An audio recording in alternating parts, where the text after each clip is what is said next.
نشته مې په لاسو کې بنګړي در سره ځم مات مې دي په خپو کې شي ازغي در سره ځم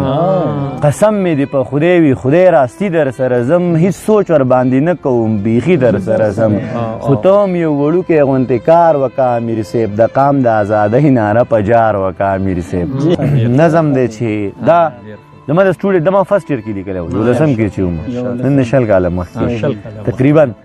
چې په تصور کې ګله په تصور کې ګله د لږ ساعت د پاره بیګا جنت کې ومه په تصور کې ګله د لږ ساعت د پاره بیګا جنت کې ومه د حورو منځ کې ناستم د شرابونو ولې زما په خوا بهېدې د حورو منځ کې ناستم د شرابونو ولې زما په خوا بهېدې حورو په خوله کې راته بوتل د پیو کې خو غلمان څلور طرف ته لاس په نامه ولاړو زما سوچونه نه وو هېڅ مې فکرونه نه وو په شنو باغونو کې زه لکه طوطي خوشحال وم خو بیا په دغه وخت کې چا ظالمانو راته په غوږ کې داسې ووې یار دې دوزخ ته تللی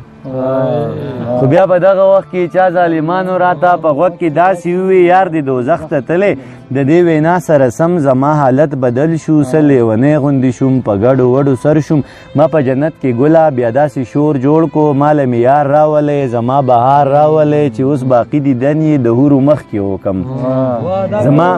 ماله مې یار راولی زما بهار راولی چې اوس باقي دیدن یې د حورو مخ کې وکم بیا به جنت کې زما عمر ډېر ښه تېرېږي خو هی افسوس دلبره چې چا مې نه منله خو زه هم پښتون وم ګله او بغاوت مې وکړو ستا د دیدن دپاره ما جنتونه پرېښول د حورو لاسو کې ما ډک ډک جامونه پرېښول د خپل غني غفار مې ډېر رحمتونه پرېښول خپل څلور طرف ته ماشنه باغونه پرېښول او د غلمانو سره مې ټول لوزونه پرېښول د خپل غني غفار مې ډېر رحمتونه پرېښول او بیا په منډو منډو تا له دوزخ ته رالم او ستا په غېږ کې ګله لکه ماشوم ودو